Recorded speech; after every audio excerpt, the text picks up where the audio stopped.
Hi, congratulations on your new RV. We're really excited for you. Please make sure before you're signing that you bring the following items with you. If you're a cash buyer, please make sure that you bring a cashier's check, no personal checks at time of signing, or you may bring actual cash. If you're a finance customer, please make sure that you bring proof of insurance listing your specific lien holder. If you need that information, please call us ahead of time. Also, make sure that you bring all valid driver's license of all persons that will be listed on the title. If you have a trade that you're trading in with us, please make sure that you bring your 10-day payoff as well as your title and all persons who will be listed on the title of that trade. Arrive 30 minutes early before your appointment time so we can properly inspect your unit, and also make sure that you have the fridge on and running prior to arrival.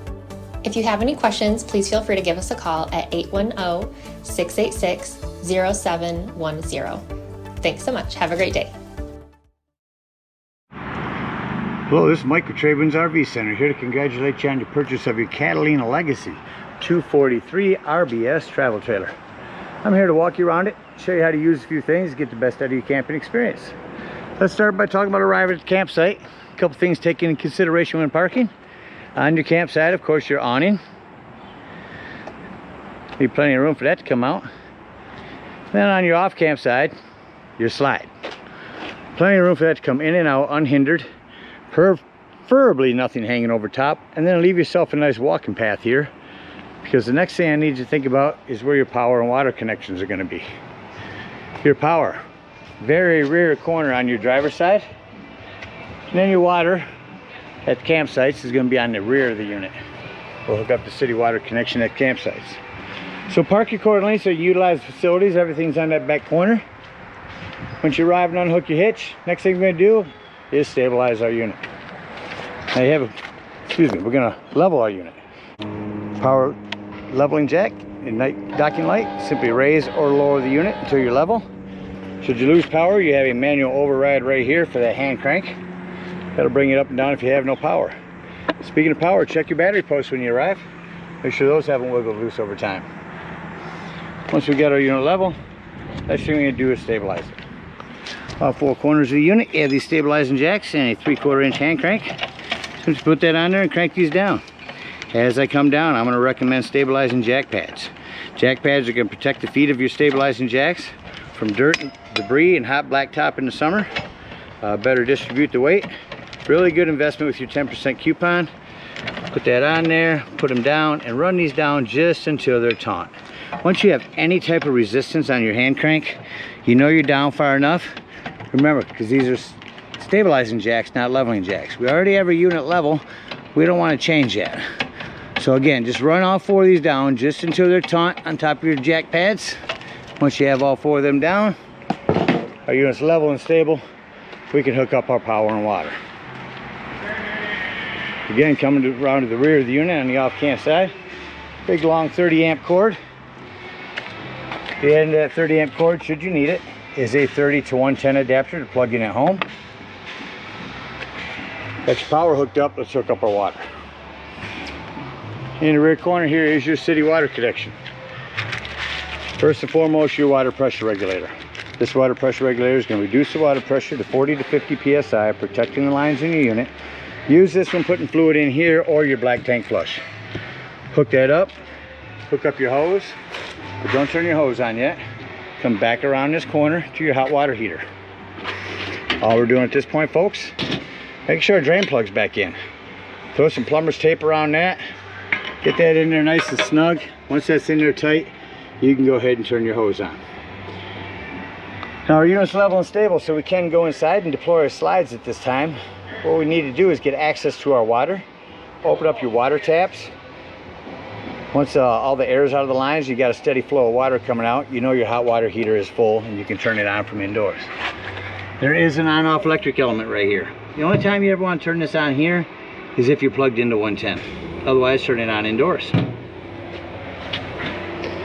So let's say we're going to go camping and we're not going to use city water. We're going to go dry docking. In that case, we'll come over to our campsite. Just above our tires is our fresh water or potable water.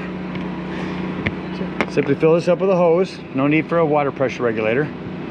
Two ways to tell when it's full. One, there's an overflow valve right here. or 2 on the inside where you check the levels of your battery and black and gray tanks.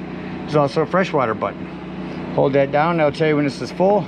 Once it's full, remove your hose, put your cap back on, and turn on your water pump. Only turn on your water pump when you want to use this fresh water. Don't turn it on when using city water. That's already pressurized. Alright, we got our power and water hooked up. We're all set to camp. Let me go ahead and walk you around the rest of the outside of the unit. Starting here on your camp side, I'll go with your outdoor speakers up top, a vent for your microwave, again your fresh water. That's a flue for your furnace. 2 things: one, make sure it's not blocked, and second, if you are running your furnace, steer clear of that because it will get hot. Continuing down your campsite, cable and 110 if you want to put TV out here, or 110 for a crock pot. Here's your pass-through storage. Your propane does have a regulator, or does come with a cover. It has a regulator on it. You see it's red. As I open up the tank, it turns to green. Battery disconnect. This will disconnect all the battery power to the unit. That'll come important later when I talk about your carbon monoxide propane detector. On your off camp side, the other side of your storage, your big slide. Coming to the rear, there's where we'll dump our tanks. There's where you hook up cable, hot water heater, again sewer and wastewater, your power. You hitch down back here, your black tank flush for flushing our black tanks out. City water connect. This is a holder for your hot and cold shower. Your cover does, your spare tire does have a cover, excuse me. And then you have a leash link here. That about covers everything on the outside. You do have a quick connect LP if you want to set a grill out here. Let's take a look inside your unit. Coming inside, first thing I'd like to point out is the fire extinguisher. Make sure that you and everyone who's camping with you knows the fire extinguisher is located by the entry doorway. Immediately to our left is a control panel. There's your brand new battery, empty fresh tank. That's when I said you can press to tell when your potable water is full. Your other tanks. Down here is where you turn on your water heater, water pump if using potable water, interior and exterior lights, awning in and out and slide. Your awning, I'm extending it the rest of the way out. So you don't want to run that out until that flap falls down to 90 degrees and you can see your gray bar. That will extend past that and wind itself up backwards. So keep an eye on it as you're running it out. Make sure you don't run it out too far.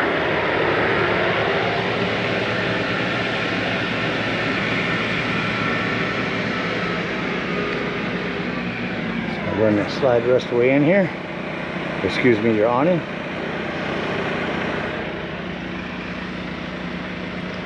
And as I do, we'll continue the tour.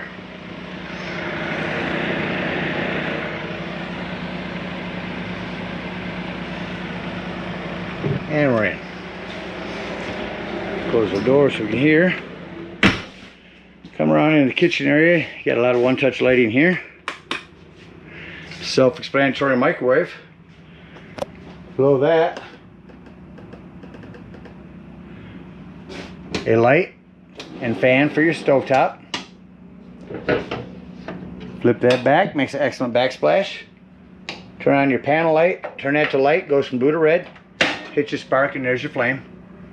Same thing in the oven, set this to the light it here, and then set it to the desired temperature. No need for a pilot light anymore. And your panel light here, pointed down and becomes an oven light. Access panel to your breaker box and fuses. Ton of 15s in there, a couple 40s. 12 volt carbon monoxide propane detector. Now the reason I mention that's 12 volt, it's always running off your battery. So if you're going to be gone for the day, you are boondocking, you have nothing plugged in charging your battery, use that battery disconnect up front to keep your battery from running down. Fridge here, just want to make sure this is over here for travel. come to your thermostat here. All right, we're going to go into mode. We're going to turn on your AC. Kicked on. Shut your AC off. Shuts off quickly. Which I don't want to do this because it's so hot in here. I'm going to turn on your furnace.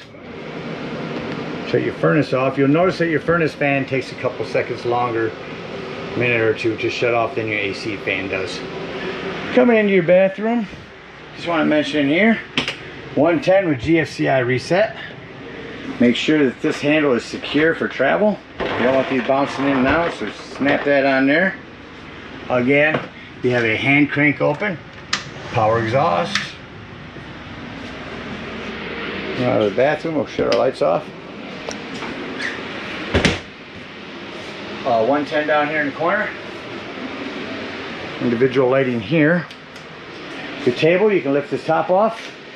Them legs will remove. Simply set them on this lip right here. Put your back cushions on top, and that'll give you an extra bedding. Again, over here, bedding, you can just lift up on the front, jackknife this down. Gives you another sleeping area. Lift up on the front, pull forward on the back, and you're back to a sofa, which also has a couple cup holders. There's your smoke alarm up here. Another hand crank open, power exhaust vent here in the living room. Your Connex TV, as they call it now, the ETV. So this is your TV, AM, FM, Bluetooth, 3 different auxiliaries, HDMIs, really nice setup here. So we're going to go to source. You can see all of our choices. We'll stop here on FM radio real quick. There's your radio. See if we can get a channel to come in here by hitting scan.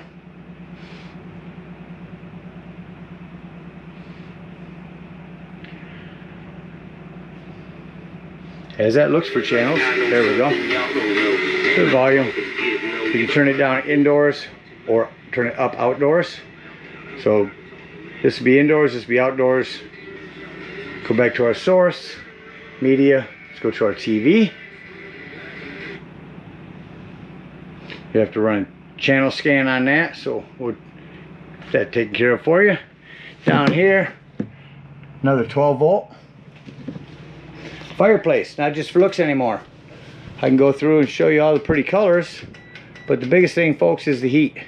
If it's chilly in the morning or evening, instead of using up your gas if you're plugged into a campsite, use their electricity to warm it up in here by turning on the heat on your fireplace. Bedroom here, 110 and USBs on both sides. Storage underneath here is a box for your TV.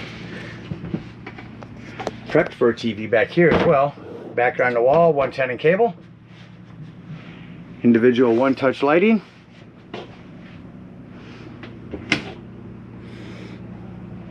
That about covers everything on the inside. Let's act like we're leaving the campsite. I like to start by shutting off my interior lights. Then I can walk around and see any individual one-touch lighting that I may have left on.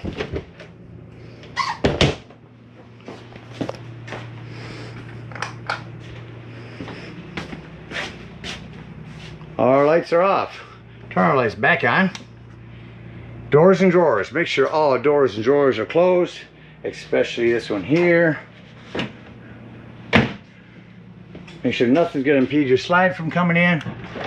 Just simply hit slide in. Make sure your TV is back. That is on a swivel. Just grab on both sides and pull it towards you. But make sure that is back in a secure position. I do want you to hear on the slide here, as it's all the way in. Once you hear that little noise, it's okay to hear that. Nothing's going on with your slide. That's just the slide mechanism telling itself not to come in any further. Exiting the unit. Make sure that your exterior door is all the way open. Otherwise, this could catch on it going in. Simply lift. Turn this handle either way to lock this. lock and deadbolt your exterior door, lift and turn your handle, your door is secure for travel. At this point, we're going to bring up all of our stabilizing jacks and hook our power, our water, and our cable.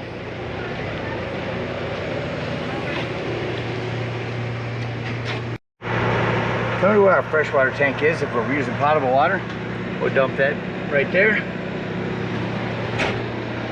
And if we're hooked up at a campsite, we'll go to this low point drain and open up both of those. And we're going to come around to our hot water heater. We're going to lift up on this pressure release valve. That's going to dump the remaining of our hot water out of here. Make sure that snaps back down, otherwise your door won't close. Then you can remove your drain plug. Hook up your hitch and head on up to the dump station. Now at the dump station, park accordingly. Your dump is going to be right behind your tires on your off campsite. 10-foot hose, hook that up. First thing you're going to do is pull our black handle. That's going to be your sewage. And let that drain so you can't hear it draining anymore. Once it sounds like it's no longer draining, leave that black handle open. Again, with your water pressure regulator, hook up the hose at the dump station to this black tank flush. Turn that on, let that run for a good 5 minutes. It's going to wash all that nastiness out of your black tank. When you're done, close that up, close your black handle, pull your gray handle. That's going to be cleaner water, it's just sinks in your showers. That'll clean your sewage hose out for you. Once you're done, close that handle and take your sewage hose and sanitarily and conveniently store it right here in your bumper. Again, we thank you guys so much for your purchase. Hope you enjoy this Catalina for many years to come. Happy camping.